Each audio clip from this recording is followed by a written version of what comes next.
locaux, au quotidien, c'est sur vrai, oui.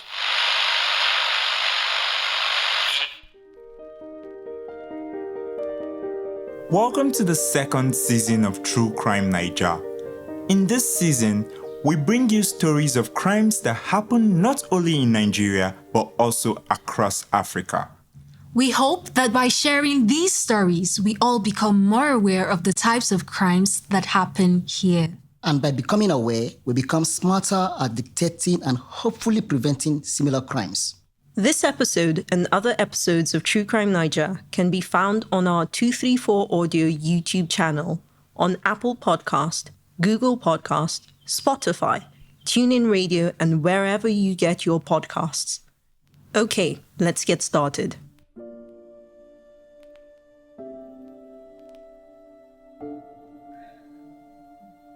Rahmat Muhammad is sitting at the detective's office at Sandile Police Station in Johannesburg, South Africa. Her eyes are red and heavy from the lack of sleep and consistent crying. She stares at her reflection in the window.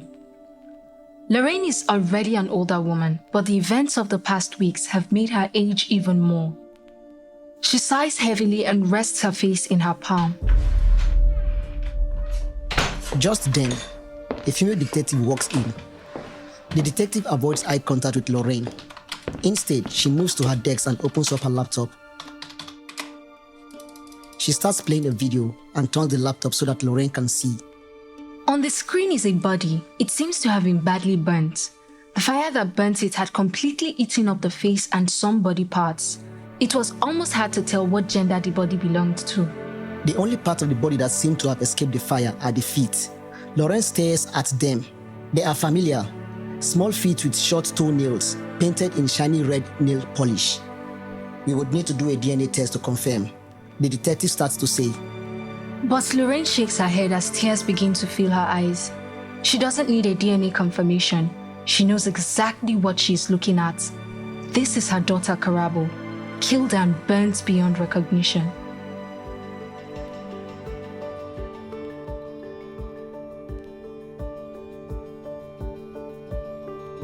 Hi, I'm Anthonieta. I'm Richard. And I'm John. And this story This story could save your life.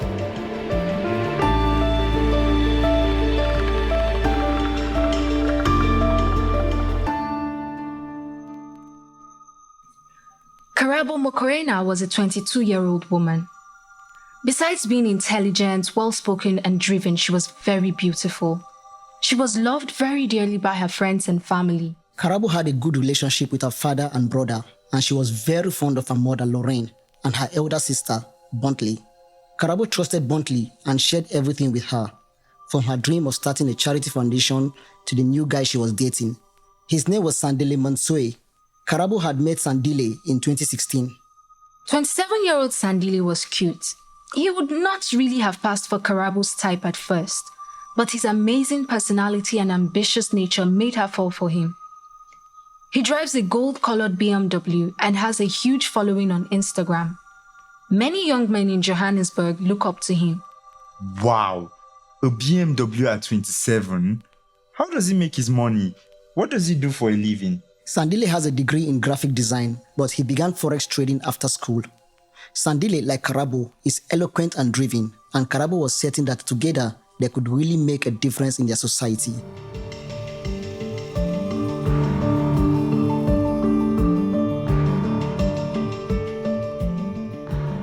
It's Friday the 28th of April 2017, days before Lorraine was called to the detective's office.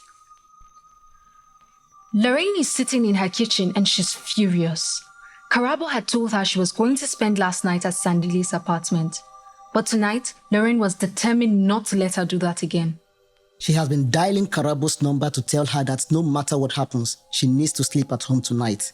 But the number is switched off. As a last resort, she decides to take the bull by the horn and call Sandile himself. Hello, Sandile. Hello. This is Lolo, Karabo's mother. Oh, hi, Manzo. Can you give the phone to Carabo? I need to speak with her. Carabo? She's not here though. Isn't she home? Lorraine is confused. What does he mean by isn't she home? She said she was going to sleep at your place last night. No, Mamzo, she didn't. She left once we were done hanging out. Lorraine's fury immediately turns to fear. If Carabo isn't with Sandile, then where is she? That same Friday, the 28th of April, Karabo's mom Lorraine and her sister Buntley immediately report her disappearance to the police. During this time, the police for some reason are not very responsive. Is this yet another case where they make the family wait 24 to 48 hours before they do anything? We're not sure if that's what they told the family in this case, but we should all know by now that the first 24 to 48 hours in a missing person case are the most critical. So Karabo's family and friends do not wait for the police. They post her photos on social media asking people to help find her. As that's going on, Lorraine decides to call Sandile again and she pleads with Sandile to tell her where Karabo is. She assures him that nothing will happen to him. They just need to find her. Wait, why is she talking that way? Does she think Sandile kidnapped Karabo? Yeah, Lorraine had reason to suspect Sandile. You see, Sandile and Karabo's relationship wasn't a healthy one. A month into their relationship, Sandile and Karabo had an argument which got heated, and Sandile smashed Karabo's phone and pushed her against the wall. Whoa, red flag alert. Definitely a red flag. But Karabo didn't take it that way. She believed he only did that because he lost his temper. So they made up and Karabo moved in with Sandile. While living in Sandile's house, Karabo kept sending photos of bruises to her friends. Sandile was consistently abusing her. But no matter how many times her friends advised her to leave, Karabo always forgave Sandile whenever he came begging. Lorraine remembers one very bad abusive incident when Karabo ended up in the hospital. It was on a Monday, the 27th of March, and it was Karabo's birthday. She was turning 22. Lorraine had called Karabo to wish her a happy birthday and pray with her, but she couldn't reach her. No one could reach Karabo, not her friends or family members. Eventually, Karabo reached out to her family to tell them she was at the hospital. Sandile had smashed her phone and beaten her up after an argument. When Lorraine and Karabo's siblings went to the hospital to see Karabo, they were distraught. Karabo's body was severely bruised. Her left eye was completely bloodshot. That night at the hospital, Lorraine sat by Karabo's bed. She took her daughter's face in her hands, looked directly into her eyes, and slowly said to her, "This is not just a toxic relationship. Sandile is going to kill you." Karabo sat quietly sobbing in the hospital bed as she listened to advice from her family members.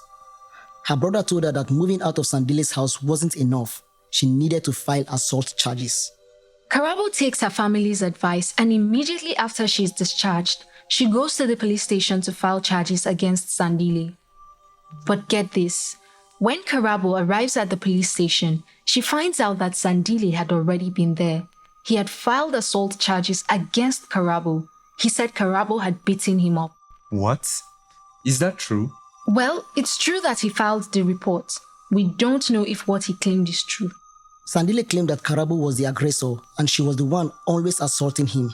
But Karabo was the one that ended up in the hospital. She was the one with bruises and a bloodshot eye.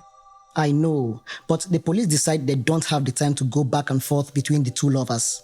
Somehow, Karabo never got to officially file charges against Sandile, but she decided she was done with Sandile. So Karabo moves back to her parents' house and moves on with her life. And everything seemed fine until Thursday, the 27th of April, when Karabo calls her mother. "Mama, I'm going out with my friends. And Sandile. I'll spend the night at Sandile's. Don't stay up waiting for me." Wait, what?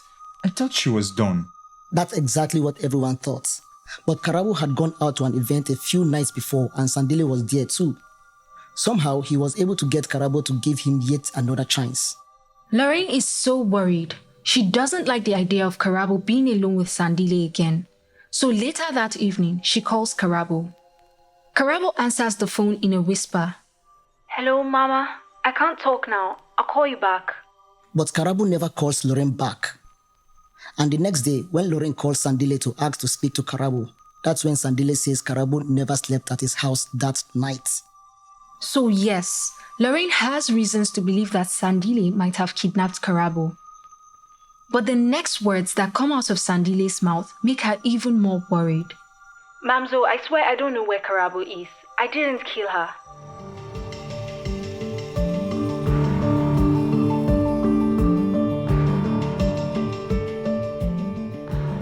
Karabo is missing, and her mother Lorraine has just called Karabo's boyfriend to see if she's with him. Karabo was supposed to spend the night at his place, but Lorraine is shocked to hear the words that just came out of Sandile's mouth. Mamzo, I swear I don't know where Karabo is. I didn't kill her. Who said anything about killing? Exactly. No one said anything about killing Karabo. Lorraine just wants to know where Karabo is. Lorraine immediately gets dressed and heads out. She needs to find her daughter right now. When Karabo's family starts to investigate her disappearance, they find out that Karabo's personal items, including her passport, were found in the dustbin at Sandile's apartment. At this point, Karabo's disappearance is going viral on social media, along with rumors that Sandile might have kidnapped her. People are mounting pressure on the police to do something. So when Lorraine gets to the police station, they assign police officers to go with her to Sandile's house. When Lorraine and the police get to Sandile's apartment, he is not home. She calls him and he says he'll be back home by 9 p.m. They decide to wait for him. While waiting, the police ask the caretakers if they could review the CCTV footage of the apartment building. Eventually, Sandile arrives. The police ask him about Karabo, and he says he doesn't know where she is, but that he thinks she could have traveled to London. London? From South Africa to London without a passport? That's what he says. He apparently doesn't know that they found Karabo's passport in the trash. But the police know she couldn't have left the country. Then they ask Sandile if Karabo had spent the night at his apartment on the 26th of April. Sandile says no. And just like he told Lorraine, Karabo had left immediately after they were done hanging out. But you see, the police had already reviewed the CCTV footage before questioning Sandile. And the footage shows Karabo entering the elevator to Sandile's apartment, but she never comes out. When the police take Sandile for interrogation at the station, he confesses. Sandile says he killed Karabo. Oh no. Sandile says that after killing her, he immediately got a waste bin, put her body in it and dumped it in his car. Then he took the body to an open field where he poured acid and petrol on it, then set it on fire. But when Sandile is given a piece of paper to write his confession, he changes his story. According to the police, Sandile's new version of what happened is that Karabo committed suicide. So, how did she end up burnt in a dustbin? Sandile admits to doing that. He says because he had been accused of assaulting Karabo, he felt people may have reasons to believe he had killed her. So that's why he decided to dispose of her body and all her belongings. That just doesn't make sense. How do you find your girlfriend dead and decide the best action is to pour acid and set her body on fire? The police had the very same questions.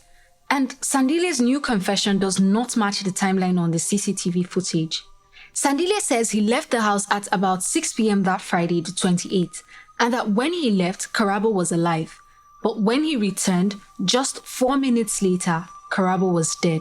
CCTV footage from the 28th shows Sandile and Carabo entering the lift in the lobby at 2:48 in the morning. It sounds like they had a long night out since they are coming back in the wee hours of the 28th. Yes, it looks like they did. Carabo walks into view first. She is wearing a pink long-sleeved hoodie and she's holding her bags in her hand. Then she stops and waits for Sandile. From the footage, she looks upset. Sandile then walks into view and he's wearing a dark-colored hoodie. He gets into the lift and Carabo follows him. Then the footage doesn't show either of them until 9:57 p.m. That's about 18 hours later. That's right. We see Sandile wearing a navy blue long-sleeve shirt, trousers, and a red baseball cap. He is seen pushing a wheelie bin into the lift in the lobby before taking it up to his room. A wheelie bin is this large refuse bin on wheels. At 10:07 p.m., Sandile steps out of the lift into the lobby with the bin and now it seems heavier. He's dragging it. 10:25 p.m., Sandile is back with the bin and now it seems empty. He returns the bin back to where he had picked it up earlier. 10:29 p.m., we see Sandile drive out of the building. Then we don't see Sandile again until about 2 hours later at 12:35 a.m., the 29th. He is back in the lobby. He's still wearing the same outfit, but this time he has latex gloves on and he's holding a trash bag filled with items. The items do not appear to be heavy. When the police confront Sandile with the footage, he agrees that what he had carried in the wheelie bin was Karabo's body, but he insists that he never killed her. The police ask him to take them to the spot where he burnt Karabo's body, and Sandile takes them to a ditch in an open field in Lyndhurst, a suburb of Johannesburg. Now, a passerby had already found the body in the field a few days before and reported it to the police. The body had been burnt beyond recognition, and without an identification, the police took it to the mortuary. But after interrogating Sandile, they made the connection that the body in the morgue may be Karabo's. This was when the police called Lorraine to come into the station, where the detective is playing her the video of the body that they found in the open field. As she watches the video, Lorraine is certain that those are her daughter's legs. And when the DNA results came out, they only confirmed what she already knew. The police charged Sandile with premeditated murder and defeating the ends of justice. They also add on Karabo's previous assault charges. Oh, I'm so glad she still gets justice even for the abuse that she suffered before she died. Now, Sandile pleaded not guilty to all the charges, and he stuck to his confession that Karabo had committed suicide and that all he did was find her body and dispose of it. So, how did she commit suicide? According to Sandile, Karabo had stabbed herself in the neck and then died in the 4 minutes that he left the room. When he was asked how a woman with no prior history of suicide will suddenly commit suicide, Sandile said Karabo was suicidal and she used to cut herself. He said that one day he had found her on the floor with a box of sleeping pills. Sandile even said that a security guard who worked at the apartment witnessed the incident. Is that true? No. The security guard disputed the story and testified that he only helped Sandile access his apartment after he forgot his access card inside. On the 3rd of May, 2018, Sandile was found guilty of all charges against him. He was handed a cumulative judgment of 32 years imprisonment. 32 years? That's it? Yes, 32 years for taking the life of a 22-year-old woman who probably loved him in her own way. We've said this before and we'll say it again. If you're in an abusive relationship, get help before it's too late. Here in Nigeria, we have several organizations that you can reach out to. There is the Mirabel Center, the Cheche Yara Foundation, and the Stand to End Rape Initiative, and many others that are more than ready to help. I'm so glad Karabo's family stayed on top of this case from the early hours when they discovered she was missing. Yes, I agree. The pressure they put on the police allowed them to detain Sandile before he had more time to clean up his tracks. So remember, the first 24 to 48 hours of a missing person case are crucial. In that time, do what you can to find your loved ones and keep the police in the loop.